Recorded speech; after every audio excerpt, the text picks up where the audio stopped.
So holy crap, what the heck happened this year? I thought E3 was awesome. It's mixed. People are being really weird about it this year. Some people said it sucked. Some people said it was good. For my opinion and what I'm used to, normally on an off year of E3, it's like, well, what I mean from an off year is like the main consoles, and I kind of consider Nintendo doing their own things. So they're not even like in the normal generation cycle, and then you get Xbox saying that they're not really doing generations anymore. They're just kind of doing console upgrades down the road.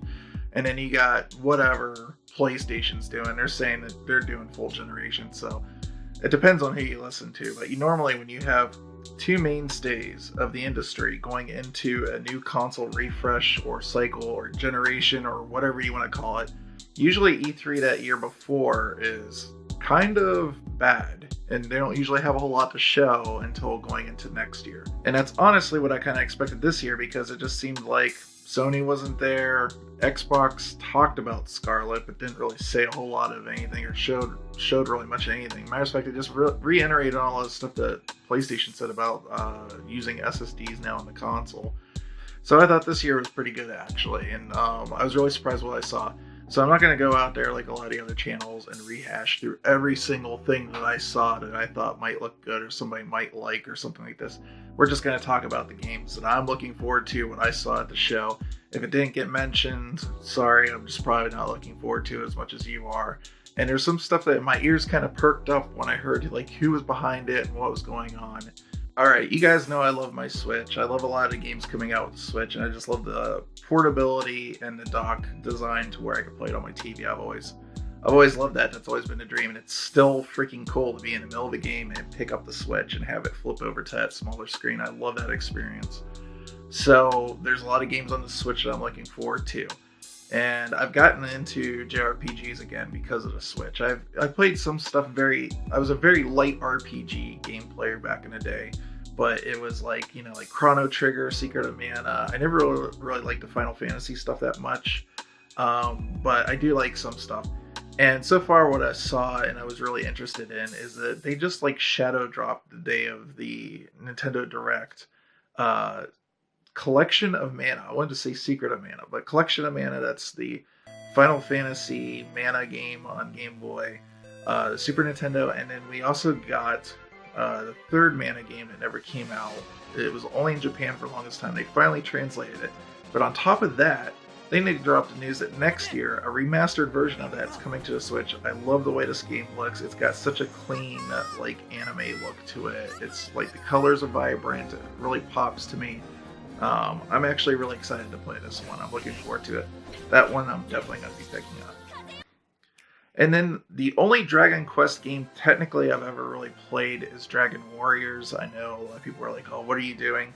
But Dragon Quest XI, with all the work that they put in with the regular 2D mode, overtop mode that they added, the music that they're adding, some of the fixes that they're adding that people had with problems with it when it was on PS4, and it looks really, really good on the Switch. I'm actually really surprised. I was expecting much more of a downscaled look compared to PS4. But this almost looks like in a way that it was like made for the Switch, and I'm kind of surprised by that. I think I might have to try this one out.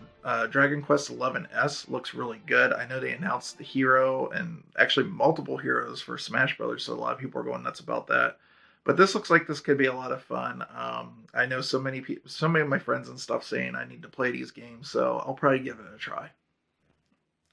So I knew Tokyo RPG Factory was coming out with Ononaki. What I didn't know, and the thing that like got my ears like perked right the fuck up, is that some of the people worked on Chrono Trigger, which is by far my favorite JRPG of all time, is working on this game. And as soon as I heard that, I was like, okay. All of a sudden, like, yes, please, I need to have this game. I need to see what this is now, because it was not on my radar at all. Just that little fact right there that some of the people worked on Chrono Trigger are working on this. And maybe they've worked on a lot of games. Maybe this is just something I'm getting excited over for no reason, but some of the looks, some of like the really like almost like neon like blues and purples and stuff that I'm seeing in this looks really cool. I'm like always attracted to stuff that's like super blue for some reason, but that color, I think it's because of my color blindness. Blue always looks really intense to me, and I'm always kind of drawn to that. So something about the color palette. I like the idea of the game. It's almost like the RPG version of Astral Chain from what I saw, like in the concept of like going to like the spirit world or something like that. So I'm gonna have to try this one out. And one of my biggest regrets always as a gamer is not that I got rid of the PS3. So long story short, a friend of mine back in the day really wanted me to get. I had a Nintendo Wii, and I was fine and content playing with that because I didn't have a lot of time to play games. And he really wanted me to play like stuff like Modern Warfare with him and all that on the PlayStation. So he sent me his 60 gig, which was kind of working, but like halfway broke. And eventually died, and I got a PS3 Slim. And the PS3 Slim, I enjoyed it. I love Chrono Trigger. Infamous 2 is like an awesome game that I loved on that console generation. I had so much fun with Infamous, and especially Infamous 2, like shooting those freaking tornadoes and watching everything get like spun up and all that. But one of the games, so I kind of got a whiff of what was going on with the PS4 and the next Xbox, and I was not happy with the specs. It didn't feel like a true generational jump to me in any kind of way, and I was really poo-pooing on the time. And this is back when I really felt like generational jumps mattered. My thought process has changed so much on that in just the past 5 or 6 years. And so when they were showing it off, I was like, well, why am I going to do this? I got this nice new PC that I just built. It just needs a better graphics card. So I talked to a friend. I sold my PS3 Slim and got a GTX 760 with it. And I had a good time on PC. I was really enjoying PC. But then after I sold it, they announced Ni no Kuni because it came at the end of the PS3 life cycle. And it was being done by Studio Ghibli. And I was like, you can just hear it in the background that like Price is Right, like dun dun dun dun. I was like so bummed because they announced a game that I really wanted to play on the PS3 and I didn't have one now. So the fact that this is coming to the Switch now, I'm thrilled. I'm gonna finally be able to play this. I'm gonna love it, and it's gonna be portable. So when Nintendo did their Direct and E3's actually started, I think it was a few days before, they have a sale that might still actually be currently going on. I think it's going to end pretty soon now. And they had a few games on there, and I keep on waiting to see Wolfenstein 2 go on sale on Steam. And every time when it does, I miss it, and it goes back full price. And so I finally caught it on sale, but this time on Switch. And so I said, screw it, I want to get it. I'm actually really impressed with how well that game runs on the Switch. You can tell it's definitely downgraded, but like the motion of it and stuff, it's definitely a 30, but the motion blur and stuff in there, the motion of it is fluid. I don't really ever feel like too many frame drops or anything in it. And so because of that reason, when Youngbloods comes out, I might actually just have to get it on the Switch so I can just blow through it a lot quicker. That way, something comes up or whatever and I have to go somewhere, I can take my Switch with me and I can play some Youngbloods.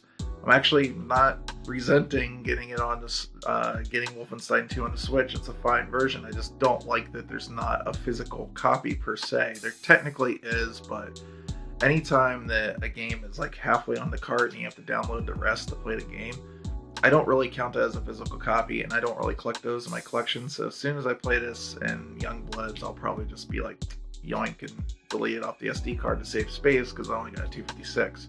But I am looking forward to it. I loved Wolfenstein New Order and 2, although technically Wolfenstein 2 is 3 because the Wolfenstein on the 360 is technically 1. Whatever, but you get the point. But Youngbloods looks fun. I'm kind of curious to see how the co-op is. I don't know if anybody else that I know will get it on the Switch. If they do, I'd like to play co-op. So if you're out there and you're on my friends list, hit me up. One of my favorite survival horror games of all time, and just because I love the franchise and they did it right, was Alien Isolation. Unfortunately, they didn't show how it's going to run on the Switch, but Alien Isolation does not... It runs insanely well on the PC. Like, I can easily, on my RX 580, get over 100, get over the refresh rate of my 144 hertz 1080 monitor. So I imagine it will at least do 30 FPS at native resolutions on the Switch, or at least I would hope so. yeah, I'm just gonna pick this up just to have a physical copy of it because I love the game so much. The sound design is some of the best sound design I've ever heard in a horror game in my entire life. The alien freaks me the hell out, and most scary games out there, when I played them, I'm just like, and this, I'm this way with scary movies too. I don't really typically get scared, but something about that alien game, just the alien movies in general, get me worked up, and yeah, I've got to have it. Okay, so I was wrong about this. I didn't think that there'd be any way to bring Witcher over to a GPU that's, at its worst 7 watts and 200 gigaflops power. I don't understand how they brought The Witcher over.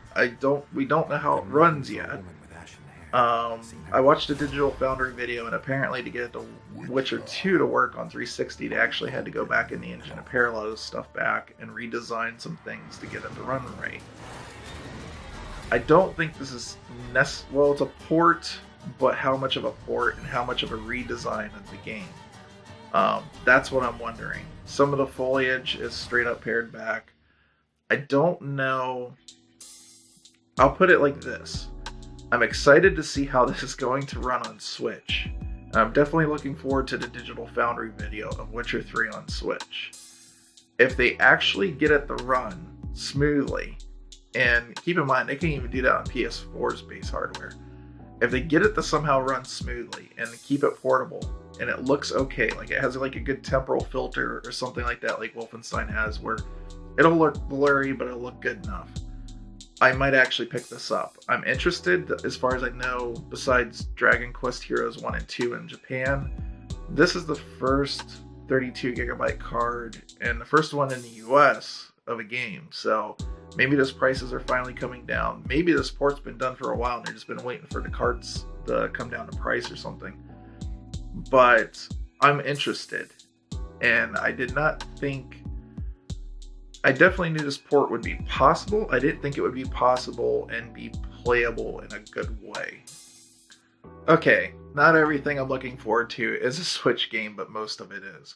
But Cyberpunk, oh my god, that game looks gorgeous. Like, to me, like, Cyberpunk is like on the level of like, not real life, but it looks like something that you would see out of like Pixar, or even like better than Pixar. So just like some 3D animation studio making a movie. And apparently what we see, a lot of it is actually like in the engine and actually running. And man, I need to play this game. I love the setting, futuristic settings of Cyberpunk. I love games like Deus Ex and stuff. One of the reasons I have problems with games like Skyrim and Witcher is I don't particularly like that kind of fantasy setting. I like the more futuristic stuff. Although I eat my words, as I literally say every single time, Legend of Zelda is my favorite game. But that has some high-tech stuff going in it, so maybe that's how I get away with it. But man, every time they show this, and then that reveal that all of a sudden Keanu Reeves is in the game, you couldn't get the most perfect person. I mean, Matrix, more so Johnny Mnemonic. I mean, come on. You're breathtaking!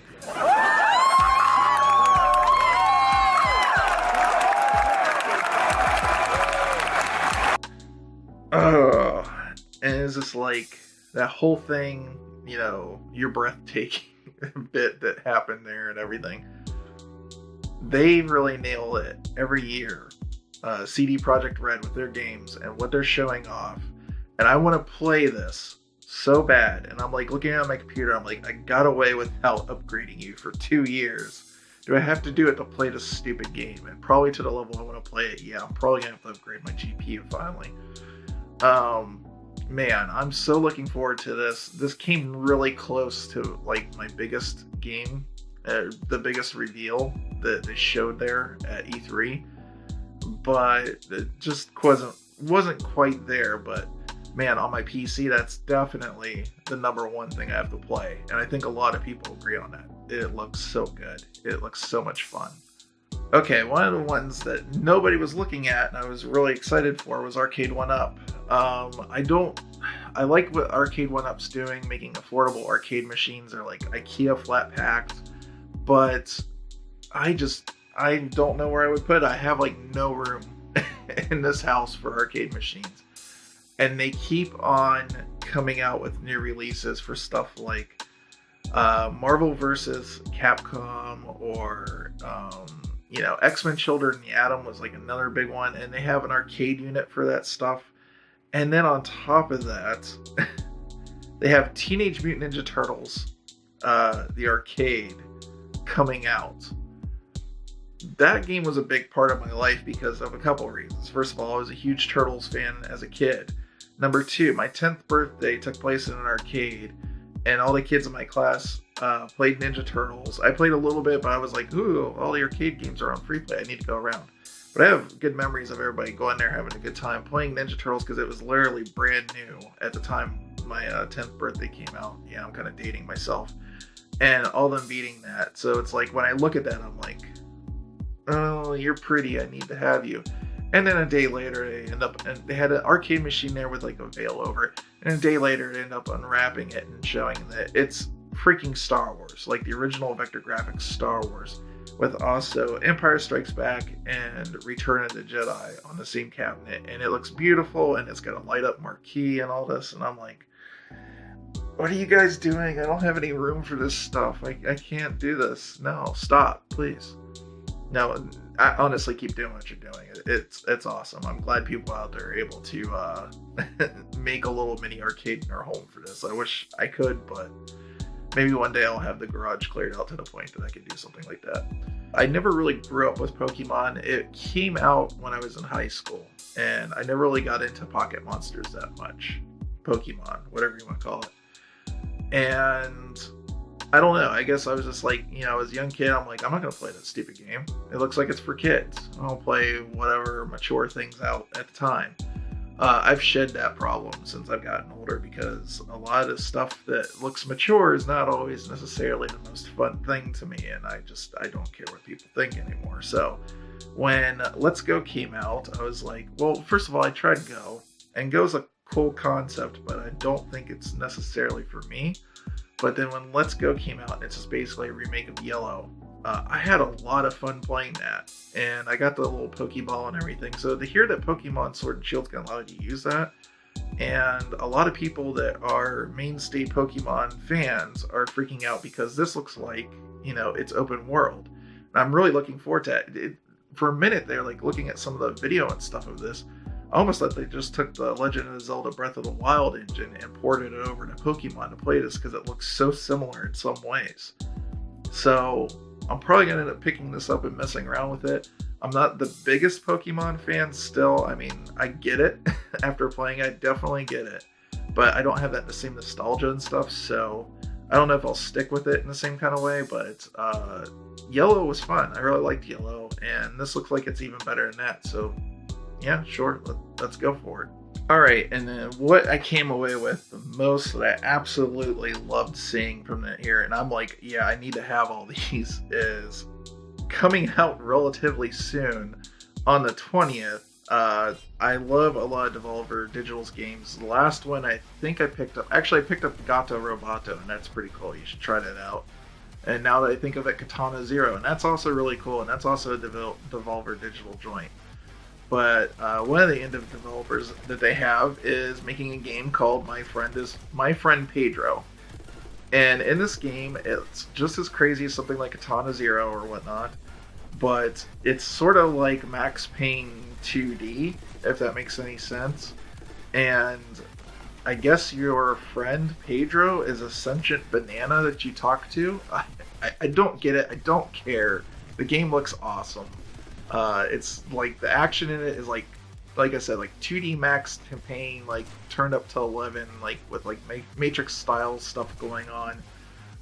This game looks awesome. I can't wait to play this thing. It's very freaking cool. And on top of like all the other releases we had, like I said, with like Katana Zero and Cadence of Hyrule, which I've been playing. I've got a video out on that now. You guys can go back and look at it. Bubble popping up somewhere with that. My God, man, these indie games are just awesome. And then on top of that, then going into the 25th of this month, Bloodstained comes out. And anybody that knows me knows that up until Breath of the Wild came out, Symphony of the Night was my number one game. I love Castlevania games. I got that collection like day one, like pretty much almost already got through like a lot of the games. And man, to have another game like this, and Bloodstained Curse of the Moon was a nice little side project. Yeah, I even got the collector's edition for a $10 8-bit game. And just because it looked like the Konami art from back in the day, and literally is like almost like the same style box and everything that an NES game would have come in back in the day. And on top of that, just like, anyways, I'm a fan of like Castlevania style stuff. I just say that. And yeah, Curse of the Moon's awesome if you have played it. It's like $10 on the eShop. What are you doing? And then a couple days after that, we've got Super Mario Maker 2. Now, admittedly, I didn't play Super Mario Maker because I didn't have a Wii U. I actually just didn't like that console or that concept very much. Can't say that about the Switch. But it always looked appealing to me, and watching people do gameplays and try to stump each other, and watching like people have like dueling, almost kind of like video series going back and forth. Like one guy would make a level, send it off to his friend. He tries to beat it. He makes a level, and they keep on trying to, screw each other over by making a level that one or the other can't beat. And seeing that kind of thing going on the internet, and honestly, like when Little Big Planet came out, I was intrigued because honestly, this is why I wanted Little Big Planet to be something I could make Mario levels in, and the jump wasn't right and all that stuff. And to see the amount of work and everything, and yeah, I know like the Friends thing was a bummer, but they said that they are reversing it, and there's going to be a patch where you will be able to play with your friends online, so it's not just going to be randos. It's going to be fun. I'm going to have a good time with it, and I'm probably going to be making some videos myself because that game just looks crazy. Probably going to be rage quitting a few times. Okay, the next big title this year that comes out for me that I'm looking forward is on August 30th, and that's Astral Chain, and what they showed off at the Nintendo Direct. I gotta say, I was excited before just because of the look, and I like Platinum, like beat 'em up style games like Bayonetta and stuff like that. Another one that I really liked that went under the radar for a lot of people was Transformers Devastation. It hit the right tone and nostalgia for me because I grew up with that Transformers cartoon and had the toys and everything. So I love what Platinum does most of the time. They've had some duds for me, but most of the time they do a great job. Stuff like Mad World, for instance, was pretty awesome from what I remember. But this game, and what they're doing on the Switch, and the way that it looks, and the art style, and then there's like crazy like anime style like bike chases that they showed at the at the treehouse, and then you have like your fighting style depends on the type of legion that you have at the time. You can have up to 5. You can have one that does like a shield. You can do ones that do like really good parries and stuff like this. But I'm almost at the point now with the quality of games that Platinum puts out, and how much they seem to like working with Nintendo with games like Astral Chain, Bayonetta, and Wonderful 101. I'm just at this point now, I'm just like, Nintendo, why don't you just buy Platinum? Just make them a developer for Nintendo. Then on September 13th, this one, I think a lot of people aren't as excited, but I love mech stuff. I love like Robotech growing up. I love just mech games in general, like Armored Core and all that stuff. And so I'm really looking forward to Daemon Ex Machina, and I love that art style, that like really saturated kind of like soul look that it's got going on. Like some of the colors to me in some ways don't make sense with the way they're contrasting each other, and it makes it have this very unique look to it. And what I played of it, it wasn't necessarily my favorite. It had some issues, but to be fair, they do seem like they are starting to listen to people, and they listen to people with that beta they released last year. I think it was last year, beginning of this year. Man, time flies. But I'm looking forward to this game so much. It's still, every time I see it, I'm just like, I need to play that. The music's on point. The action's on point. It's just those little fixes that they had to do, and I think they've got this. I really do think that they have this, so I'm looking forward to this game still. And then on the 20th after that, we've got Link's Awakening, and the only time I really got to play Link's Awakening is I had a 3DS for a little while.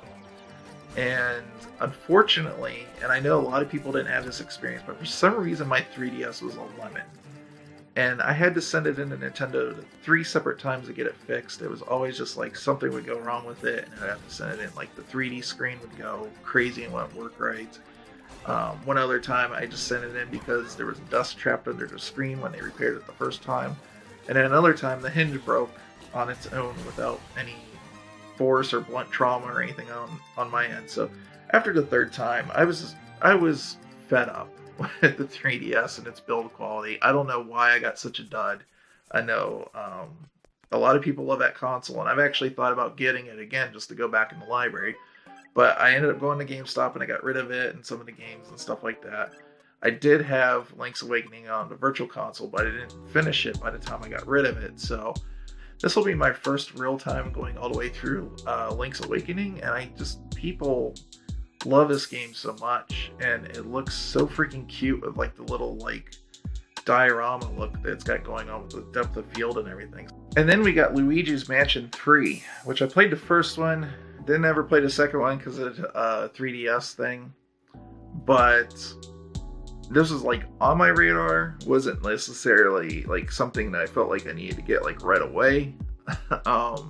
But after they showed it, and they showed like the different like aspects of like using like Luigi to go through like different puzzle areas, during the Playhouse, I watched them do like the demo there at the Treehouse. I watched them sit there and do the demo at the Treehouse, right? And using Luigi to operate an elevator while main Luigi is going down the elevator and stuff like that. I love that kind of puzzle solving. I love games that have puzzle solving like that, like Zelda's and Captain Toad Treasure Tracker and stuff. And to see really good aspects that are changing it up from the original Luigi's Mansion in this, using stuff like that, using the plunger to like suck up and throw stuff around, being able to throw ghosts around, being able to take shields away from them. I am way more excited, and the look of this game is absolutely freaking gorgeous. I mean, this is how good a game can look on the Switch when you develop directly for it. You know what its capabilities are and what it can do, and that your art style is conducive to what the Switch can do. Man, seeing this, I'm like, yeah, I have to play this game. This is like, and the only reason the next game really beat it out is just because of the next game is literally the sequel to my top game of all time, and that's Breath of the Wild. Man, I can't tell you, and I still try to pick up Breath of the Wild to get every single little secret to this day. It's my comfort food or game or whatever you want to call it. When they first showed it off, I didn't quite get it right away, and then I saw like the goo from Ganon, and I had suspected playing Breath of the Wild that Calamity Ganon had something to do with an actual person or somebody. I didn't think Ganon would be a zombie and that would be the origin of it. But them saying that he kept coming back every 100 years and seeing that the way that Breath of the Wild ended, I wasn't necessarily shocked to see a sequel, but having it affirmed and knowing that there's another one coming. And I don't know what's going to happen here. I don't know if the castle lifting off means that the castle's literally going to lift off and go to like another place or something like that. But holy crap, I loved Breath of the Wild so much. And knowing that even up until like a couple months ago, Nintendo's still supporting Breath of the Wild with updates to make that game run better just made me think they got to be working on something in the same engine that they're getting benefits from by working on it, and they're just patching it into Breath of the Wild. Like they have like a boost mode for the CPU to make it load faster. A couple other things, they just slapped like VR in there for, I don't know, whatever reason. But to see like these little updates still coming to Breath of the Wild this long after launch, I knew something was up, and I'm happy that it's a direct sequel to 2 because I felt like I still play more Breath of the Wild when I can. Man, that game is just, it's nothing short of breathtaking. And I mean that. That game is awesome, and it's going to be like 2021 probably before I can play it, but I'm just like so ecstatic to know that this is coming out. I just like squealed a little bit when they showed it, and I was like, Breath of the Wild 2. Or what? I'm sure it won't be called Breath of the Wild anything. It'll probably have a different title, but it's a sequel, and that's all I care about. I'm happy. That right there made my entire E3. So, you guys, let me know what games, what things did you see from E3? Whether it was like CPUs, graphics cards, games for PC, like Baldur's Gate or something like that. What did you like about E3? Let's have a discussion down below about it. But man, this is a good one. This is a lot more than I expected this year. I was not expecting really much of anything, especially in an off year like this. But I guess, yeah, Breath of the Wild 2. That's all I got to say. All right. You guys have a good one. Subscribe if you haven't. Dingle the bell down below, and I'll see you guys in another video. There, walking the streets of the future is really going to be breathtaking. You're breathtaking! You're breathtaking! You're all breathtaking!